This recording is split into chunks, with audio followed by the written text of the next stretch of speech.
সাবেক শিক্ষামন্ত্রী এবং আওয়ামী লীগের অন্যতম শীর্ষ নেত্রী ডক্টর দীপুমণি তার স্বামী ব্যারিস্টার তৌফিক নেওয়াজ সম্প্রতি মৃত্যুবরণ করেছেন। স্বামীর মৃত্যুর এই শোকাবহ মুহূর্তে সোশ্যাল মিডিয়া আর রাজনৈতিক অঙ্গনে আলোচনার ঝড় উঠেছে। কিন্তু সবাইকে শুধু তার শোকে ভাগ কাটাচ্ছে না, বরং এই মুহূর্তটিকে কেন্দ্র করে মানুষের স্মৃতিতে নতুন করে জ্বলে উঠেছে দীপুমণির করা সেই সব চরম বিতর্কিত আর অমানবিক কাজগুলো। অনেকেই ফিসফিস করে বলছেন, একজন নারী তার নিজের স্বামীর উপর ঠিক কতটা নির্মম হতে পারে তার জলজ্যান্ত উদাহরণ হলেন দীপুমণি নিজেই। কিন্তু আসল সত্যিটা কি এখানেই শেষ? গল্পের মোড় এখানেই ঘোরেনি। দীপুমণির রাজনৈতিক জীবনের পেছনের অন্ধকারটা আরও গভীর। একটা সময় ছিল যখন আওয়ামী নেত্রীদের মধ্যে দীপুমণিকে অনেকেরই ভালো লাগতো। তার কথা বলার ভঙ্গি, তার ব্যক্তিত্ব সবকিছু মিলিয়ে তাকে বেশ রুচিশীল মনে হতো। কিন্তু ক্ষমতার স্বাদ আর স্বৈরাচারের ছায়ায় আশ্রয় নেওয়ার পর তিনি যেন নিজের আসল রূপটা হারিয়ে ফেলেন। ক্ষমতার এই মোহজালে তিনি এমন একটা পর্যায়ে গিয়ে পৌঁছান যেখানে নিজের স্বামীর সাথেও চরম অবিচার করতে তিনি এক মুহূর্ত দ্বিধাবোধ করেননি। ঘটনাটি শুধু একটু গভীরভাবে বিশ্লেষণ করা যাক।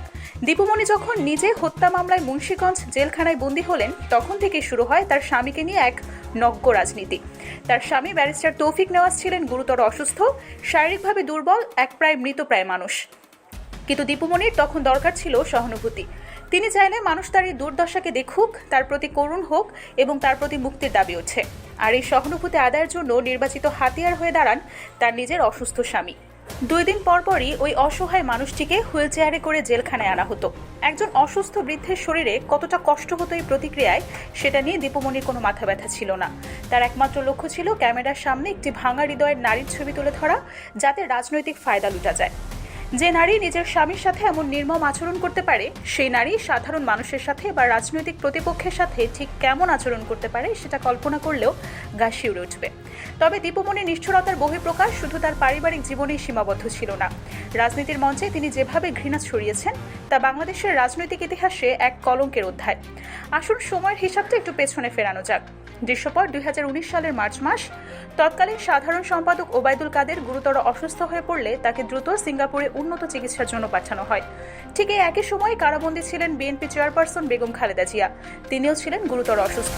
সাংবাদিকরা স্বাভাবিকভাবেই স্বাস্থ্যমন্ত্রী ও শিক্ষামন্ত্রী দীপুমণির কাছে জানতে চান, খালেদা জিয়াকে কি ওবায়দুল কাদেরের মতো বিদেশে নিয়ে যাওয়া হবে কিনা।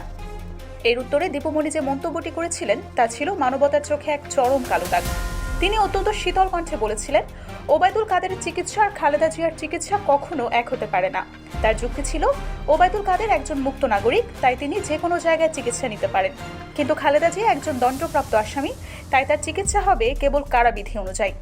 একটু চিন্তা করে দেখুন, একজন মানুষের জীবনের মূল্য কি তার রাজনৈতিক পরিচয় দিয়ে মাপা হয়? অসুস্থ একজন মানুষের প্রতি সহানুভূতির জায়গাটুকু কি রাজনীতির কাঠামোর ভেতর একেবারেই হারিয়ে যায়? দীপুমণির এই বক্তব্যটি সাধারণ মানুষের কাছে অমানবিক এবং চরম রাজনৈতিক প্রতিহিংসামূলক হিসেবেই ধরা নিয়েছিল। ক্ষমতার মোহে অন্ধ হয়ে তিনি ভুলে গিয়েছিলেন যে ন্যায় বিচার আসন থেকে কাউকে তার অধিকার থেকে বঞ্চিত করার ক্ষমতা কোনো রাজনীতিকের নেই। কিন্তু আসল সত্যটা কি এখানেই শেষ? একেবারেই না।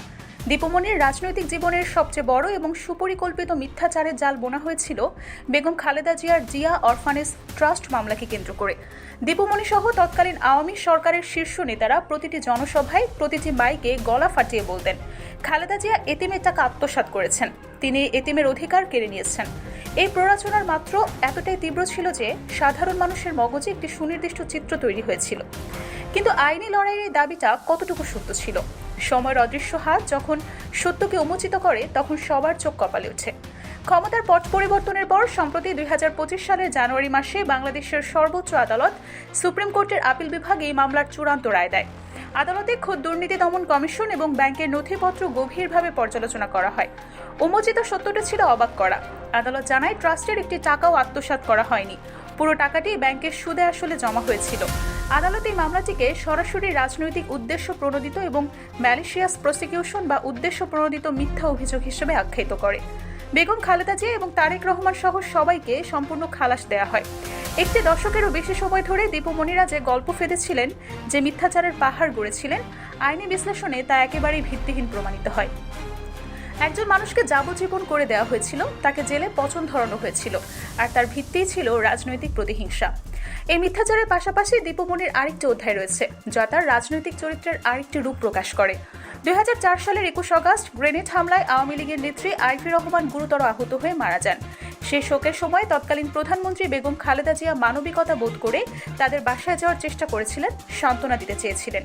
কিন্তু দীপুমণি রাজনৈতিক মঞ্চে দাঁড়িয়ে এই ঘটনাকে এক নোংরা রাজনীতির হাতিয়ারে পরিণত করে। তিনি একাধিকবার প্রকাশ্যে দাবি করে গ্রেনেড হামলার মূল হোতাদের আড়াল করতে এবং জনগণের সহানুভূতি পাওয়ার জন্য বেগম খালেদা জিয়া সেখানে যাওয়ার নাটক মঞ্চস্থ করতে চেয়েছিলেন। আর তিনি এমনভাবে কথাগুলো বললেন যেন খালেদা জিয়া সেখানে যেতে পারেননি এটাই প্রমাণ করে যে তিনিই দোষী। একটি মানবিক সহানুভূতির অঙ্কনকেও তিনি তার রাজনৈতিক বিষ প্রয়োগের জায়গা হিসেবে ব্যবহার করতে দ্বিধাবোধ করেননি।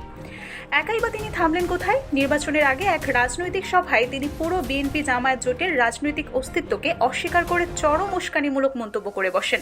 তিনি বলেন, বিএনপি নির্বাচনে ঝামেলা করতে আসে, তারা গণতন্ত্র চায় না। তারা বিএনপিকে আখ্যায়িত করেন একটি ফিটনেসবিহীন দল হিসেবে, আর জামায়াত শিবিরকে বলেন লাইসেন্স ছাড়া দল। এর মাধ্যমে তিনি মূলত একদলীয় শাসন ব্যবস্থার ন্যারেটিভকে বৈধতা দেওয়ার একটা সুপরিকল্পনা করেছিলেন।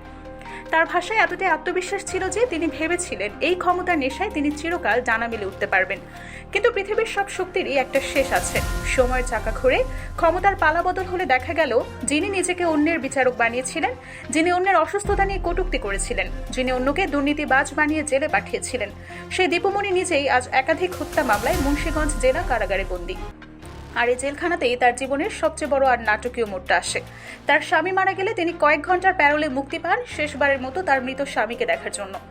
এই চূড়ান্ত দৃশ্যটি একটু কল্পনা করুন, যে স্বামীকে তিনি জীবনের শেষ ভাগে হুইলচেয়ারে করে জেল গেটে নিয়ে এসেছিল, সিরিয়াল হাজিরা করতে বাধ্য করেছিল, আজ সেই স্বামী যখন চিরতরে চলে গেল তখন তাকে দেখতে যেতে দীপুমণিকেও কয়েক ঘন্টার জন্য হলেও অনুমতি ভিক্ষা করতে হলো। ক্ষমতার দম্ভ, অহংকার আর নিষ্ঠুরতার জবনিকা এখানেই শেষ। মানুষের জীবনের উত্থান পতন এক অদ্ভুত নাটক। আজ যে ক্ষমতার শীর্ষে অন্যের ভাগ্য নির্ধারণ করে, কাল সে নিজেই হতে পারে নিয়তির খেলার পুতুল। দীপুমণির এই পরিণতি কি শুধুই একটা রাজনৈতিক পট পরিবর্তন, নাকি এটি একটি গভীরতর মনস্তাত্ত্বিক এবং নৈতিক পতনের গল্প? যে নারী নিজের স্বামীর কষ্টকে রাজনীতির পুঁজি করে, যিনি মিথ্যা অভিযোগে অন্যকে জেলে পাঠিয়ে নিজের ক্ষমতা ধরে রাখতে চায়, তার আজকের এই শেষ পরিণতি কি তার নিজের করা কর্মেরই ফসল? রাজনীতিকে মানুষকে এমন একটা দানবে পরিণত করে যে নিজের আপনজনকেও বলি দিতে দ্বিধাবোধ করে না। দীপুমণির জীবনের এই অবতরণ আমাদেরকে একটি গভীর প্রশ্নের মুখে দাঁড় করায়। ক্ষমতা কি সবসময় বিচারক কিনে নেয়, নাকি সময় এমন এক নিরপেক্ষ বিচারক যে সবাইকে তার কর্মফল একদিন ঠিকই দিয়ে যায়? দর্শক, দীপুমণির এই শেষ পরিণতি নিয়ে আপনি কিভাবে দেখছেন? এটা কি নিছকই রাজনীতির ক্রূরতা, নাকি এটি কর্মফলের এক অনিবার্য নীতি? আপনার মতে যে মানুষ অন্যের প্রতি নির্মম হয়, সে কি শেষ পর্যন্ত নিজেই নির্মমতার শিকার হয়? আপনার চিন্তাভাবনা কমেন্টে জানান, কারণ এই গল্পের মধ্যে লুকিয়ে আছে সমাজ ও মানুষের মনস্তত্ত্বের অনেক গভীর সত্য।